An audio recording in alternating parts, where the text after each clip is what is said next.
I have a brief review of what's going on for business cycle. Okay, so business cycle, it is an up and down of the economic activity, and some of them will be come with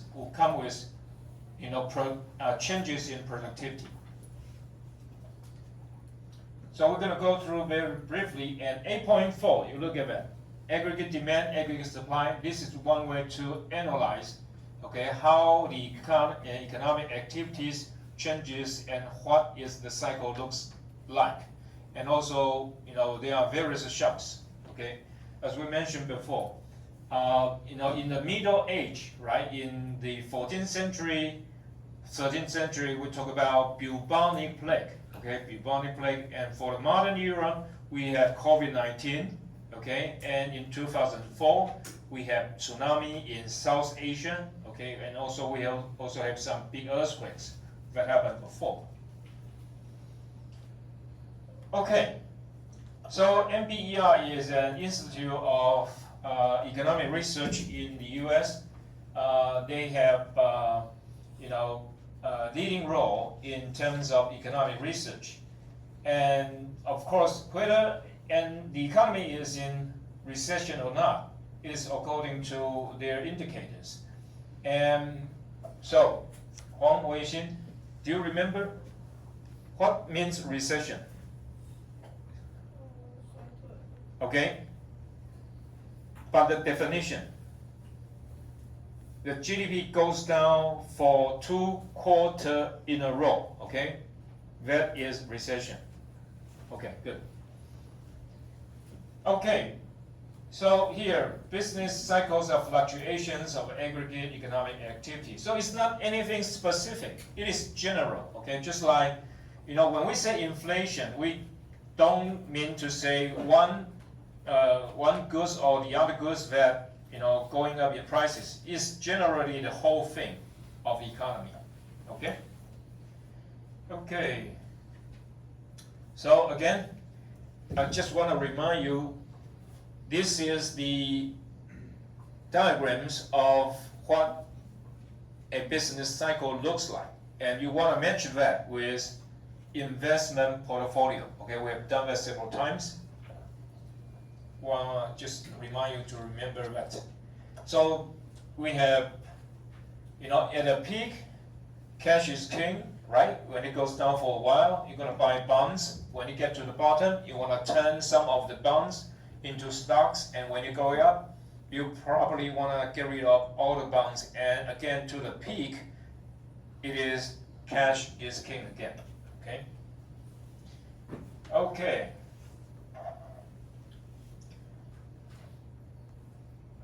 So, this is a chart. Okay, this is a table about the troughs, okay, and the expansion and the contractions of the business cycle in the United States. And here you can see a very important factor is war. Okay, a very important factor is war. So during the war, there's expansion, and when the war is over, it is contraction, or the economy going down. Okay. Okay. So it's about pre-World War I period. Okay. And if you remember, we talked about a story here, right? It is called The Wizard of Oz. The Wizard of Oz. And today there's a news. There's a movie, The Wizard of Oz. First of all, there's a fiction, right, in written form, and then there is a movie, and the movie is by Paramount. Paramount. Okay, so can anyone tell me what is Paramount? Julian, what is Paramount in Mandarin? Paramount. You are not familiar with movie. Paramount. 连胜凯, Paramount. Exactly. Right. And as I say, actually this is not a fiction. Okay, it's about monetary policy debate. And Dorothy, right, the little girl, Dorothy, her shoes, okay, her shoes in the book, okay, in the fiction, it is white. I mean, it's silver, okay, it's silver, white, okay. But in the movie, because it's a little girl, right, you want to make the little girl very, I mean, cuter, right?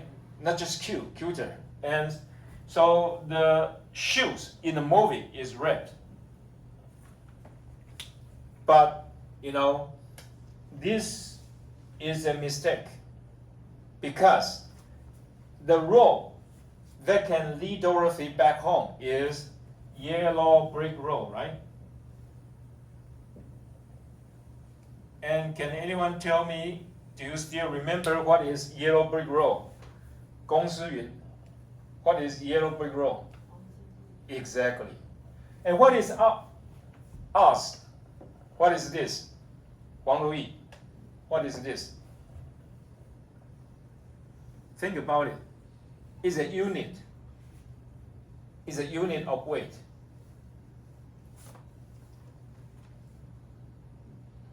Present us. OZ. If you buy a candy, it's written there, OZ.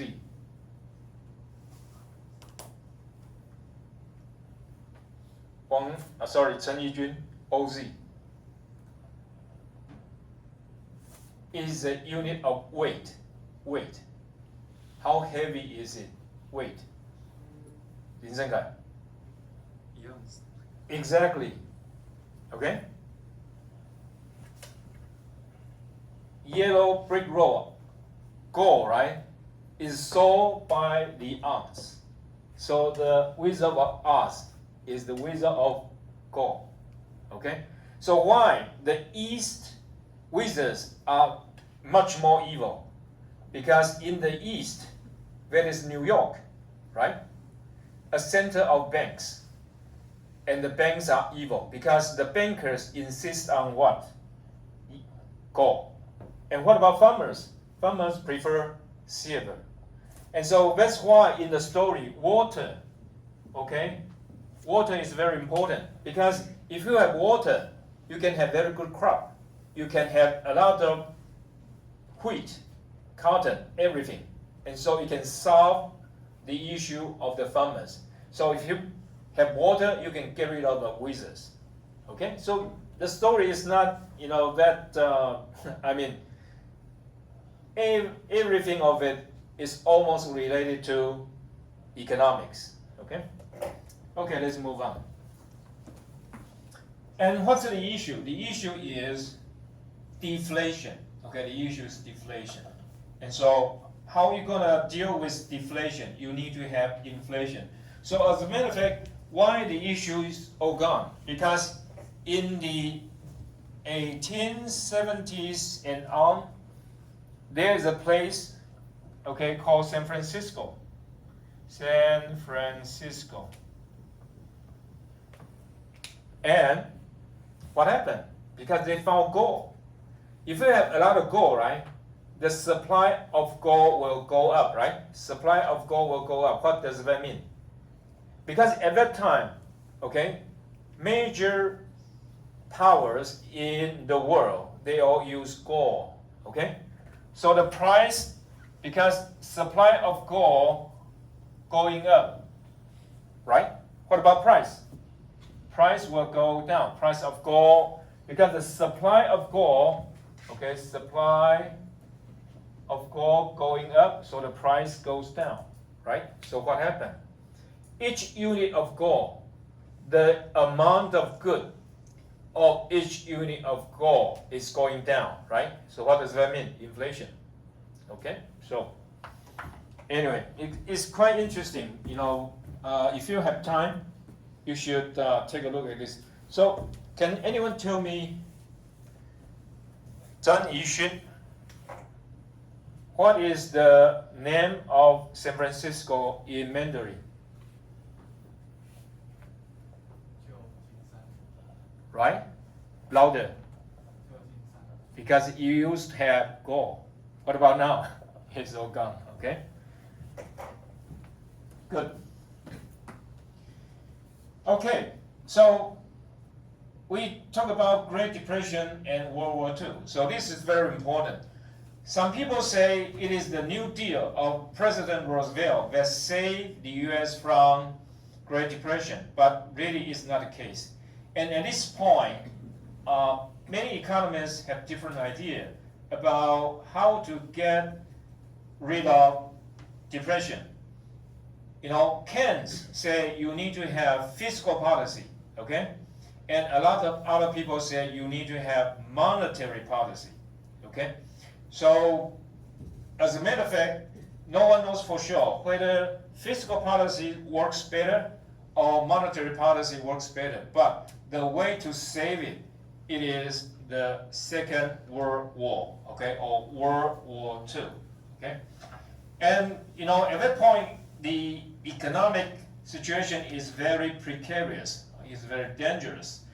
And one of it is you do get unemployment rate. The unemployment rate is 25%, so it's very high.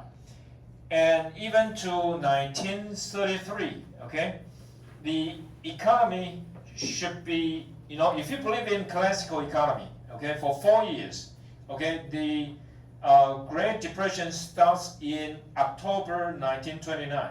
At that time, Dow Jones Industrial Index drops dramatically.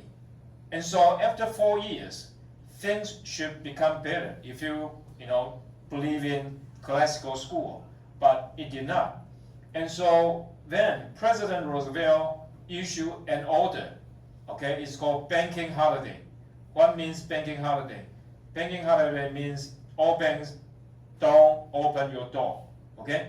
If the banks open their door, what happened? People are going to run, okay, to get their money out of the bank, and the bank will collapse. So anyway, there are many stories about Great Depression. So, you know, next semester we should have some time to tell you more about it. And so it's very terrible, okay? And the other thing, why, okay? Why, you know, Great Depression is in such a, you know, bad shape? The other reason is because of tariff, okay? The other reason is because of tariff. And that is why I say, you know, Trump's policy is very dangerous, right? At this point, he already threatened Canada and Mexico with 25% tariff. But, you know, Trump is just so stupid. He didn't realize that, you know, a lot of products, okay, coming from Canada or from Mexico, it is all the products of America, okay? So, for example, because the labor cost in US is much higher, and so usually, okay, America will ship, you know, engine and other car parts to Canada or to Mexico to assemble it. So even though it is car, okay, made in Mexico or made in Canada, but actually all the components come from America.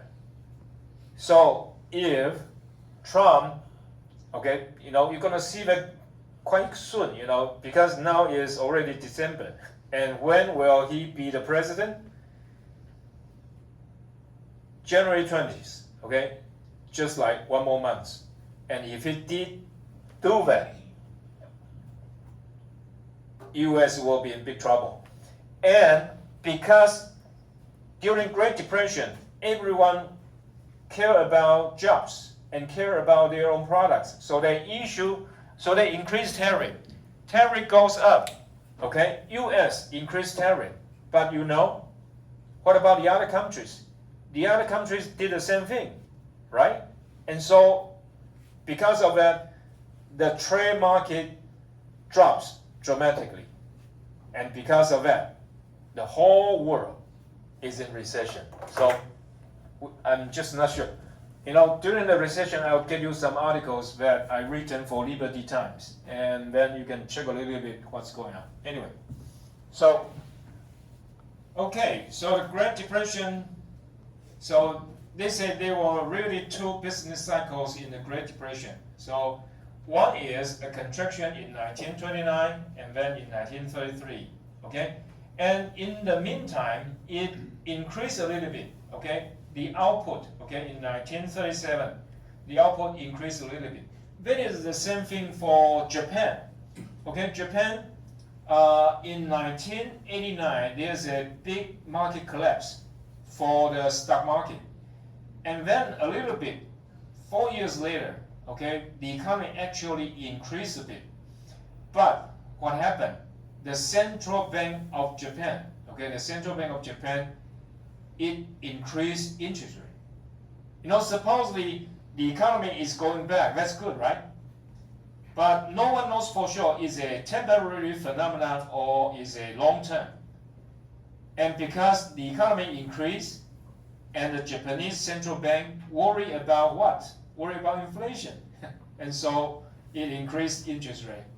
And so, you know, Japanese people suffer, you know, for 2 decades. That's because, and here that's the same thing. Okay? So the economy recovered a little bit. But you know, the central bank at that time, it did not do the right thing. So anyway, as I told you, right, you know, the economics is not a rocket science. Okay, it's not precise. But when you realize, you know, what's going on there, it's just too late. Okay. Okay. So the Great Depression ended with the start of World War II. So no one knows for sure. It is the New Deal or other kind of economic policy that helped to get rid of the Great Depression. It is really a big question. Okay. So from 1945, that's the end of the Second World War. Sorry. This is the end of the Second World War, and to 1970s, basically, you know, the business cycle is not that severe. And usually, okay, if you increase the interest rate, use a little monetary policy, you can deal with the situation. But then what happened is the oil crisis, or we call energy crisis, that starts in the late 1973. And then again in 1981 and 1982, you also has another, you know, recession there, and it is because of what? Oil crisis. So basically, you know, the price of energy, okay, basically determines the business cycle, okay, and in 1990 and 1991, okay, this is Gulf War, okay, the war because Iraq, okay, invaded Kuwait, and after that, okay, the energy crisis is almost over because oil is really cheap, okay. This is probably the point that I stay in the United States. So in 1998, 1 barrel of oil is just $10. Okay, it's really, really cheap. Okay, a long boom. It is from 1982 to 2001, and only briefly, you know, a recession. And it is only part of it because of what's that? Part of it is because of the energy crisis.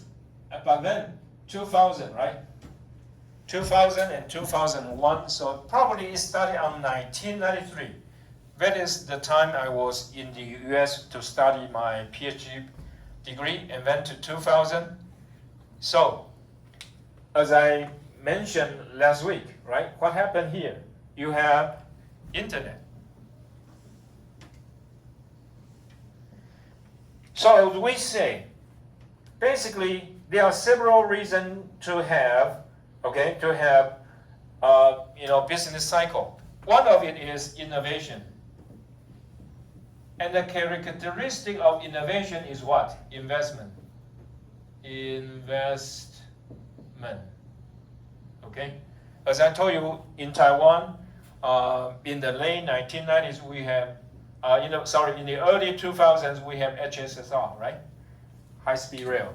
And because of that, you invested a lot and it increased productivity, okay? So you're gonna get from Kaohsiung to Taipei, okay? It just 1.5 or 2 hours. It saves a lot of time and also increased productivity for many other sectors, okay? So, let's move on.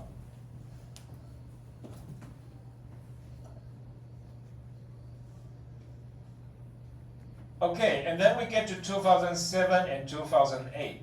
So if you compare the Great Recession and Great Depression, you're going to realize that, the time, okay, the length is much shorter. And in terms of the severity, it is also much, bearable. Because what? Because the Federal Reserve, okay, reacted to the situation very quickly. So here, the Fed reduced interest rate to near zero, okay? Not only that, for all the countries all over the world, so you have G72, G48, major countries convened together to coordinate their monetary policy and their fiscal policy. So together, the whole world endure this recession in such a short time. So even though the economy is very sluggish, but then, the recession probably started in late 2006 or early 2007, but then it ended in 2009 and ended very quickly. Okay, let me briefly tell you what happens. So sometimes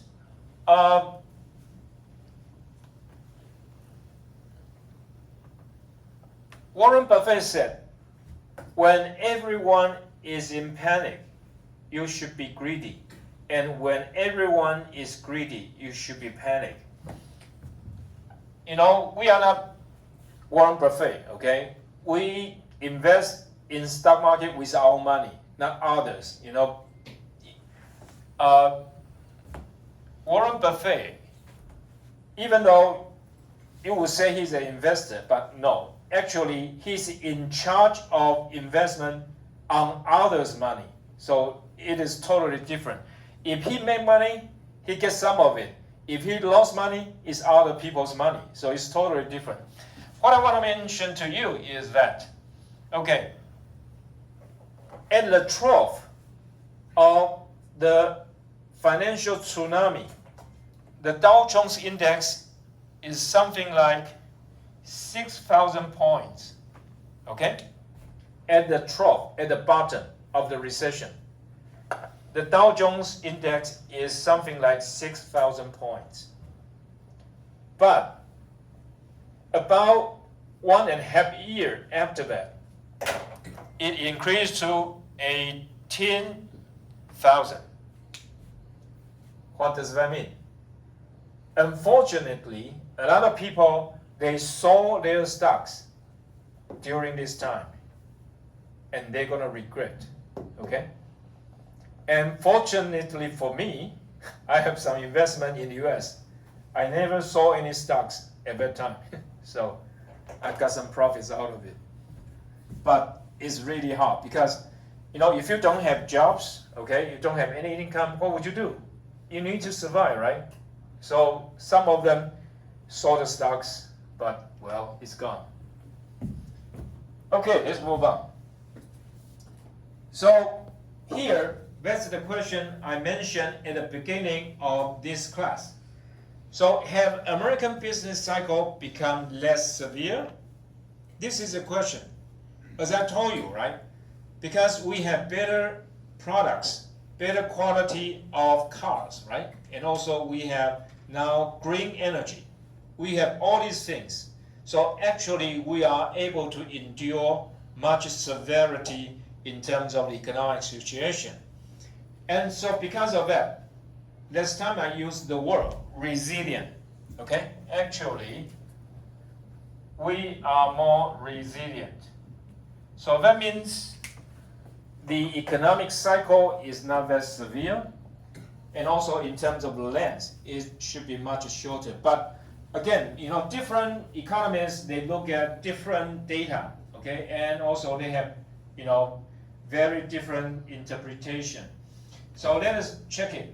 So economists believe that business cycle weren't as bad after World War II as they were before. Supposedly this should be the case. And so this is the proof. So the average contraction before 1929 lasted 21 months, and now after 1945 is only 11 months. And the expansion, okay, means when it is going up. In the past it is 25 months, and now it is 50 months. Okay, means we are able to get better, okay, in terms of economic performance. Okay, but this guy, okay, Romer, he said, well, this is not quite right. But actually, I believe this should be the case, okay, because we have, much better quality cars, okay, and a lot of other things. Even computer, right? If you remember, I talk about computer, okay. In the 1990s, you just can't imagine that a computer, okay, the hard drive has 6 giga, okay, and what about now? You have maybe 1 T or 2 T, right? So basically, this is the idea. And now research has focused on the reasons for the decline in the volatility. Okay, the other word about fluctuation is volatility. And so Stark and Watson, okay, these two gentlemen, they research show that decline came from a sharp drop in volatility around 1984 for many economic variables. Okay, and it's called that great moderation. Okay, let's take a break.